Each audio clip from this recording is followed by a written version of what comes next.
All right, now we're gonna learn how to bench press. So you're gonna lay down on the bench. You wanna line yourself up in the middle of the bench, roll the bar to the edge of the hooks, and make sure that you're lined up eye level or nose level with the bar. This is really important. If you don't line up in the right place, it's going to be really hard to unrack the bar. So if you scooch too far in, then when you bench press, you might actually hit the hooks when you're benching. So you don't want to do that. And if you set up way too low, then when there's a lot of weight on the bar and it's heavy, it's going to be really hard to unrack it from there. You see how far the bar has to travel out of the rack. So you want to just set yourself up so you're eye level or nose level with the bar.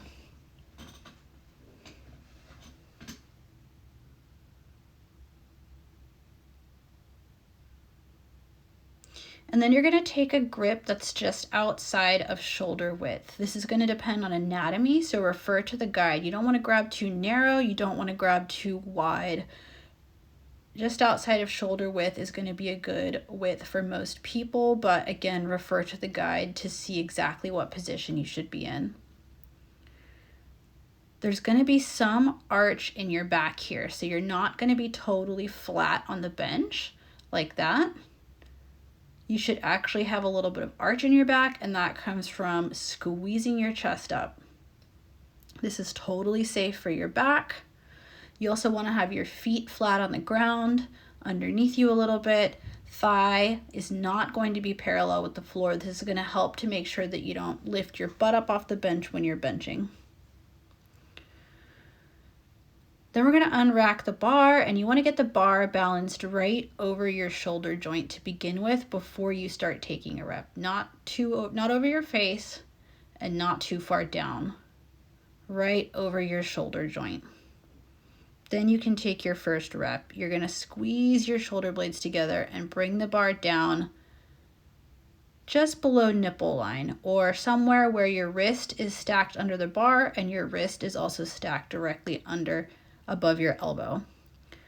You don't want to tuck your elbows too much. You don't want to wing your elbows out either. Elbows should be directly under the bar with a neutral wrist.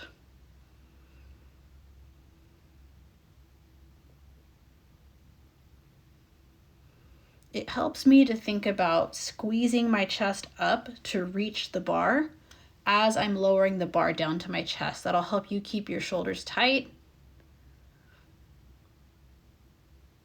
and you'll feel a lot more stable. Make sure that you don't unlock your shoulders. You don't want to touch too high on your chest, and you don't want to touch too low on your chest either. Right at nipple line or just below is going to be the right place for most people. Okay, when you rack it, hit the uprights and then slide it onto the hooks. Don't try to hook it in. Hit the uprights and then slide it down. And that's how you bench press. All right, so if you don't have access to a barbell and you want to do it with the dumbbells, here's how you do it. You can sit down on the edge of the bench with the dumbbells, roll back to lay on the bench as you press the dumbbells out. You can have your feet up on the bench or feet down on the floor. And the mechanics are going to be pretty similar to the regular bench press. You're going to lower the dumbbells all the way down and press them back so they're balanced over your shoulder joint at the top. Make sure you keep your forearm perpendicular to the floor and wrists neutral, elbows directly under the dumbbells. You can hold the dumbbells at a 45-degree angle or at a neutral grip. Just make sure you go all the way down so that the dumbbells end up at the level of your chest at the bottom so that you're doing the full range of motion.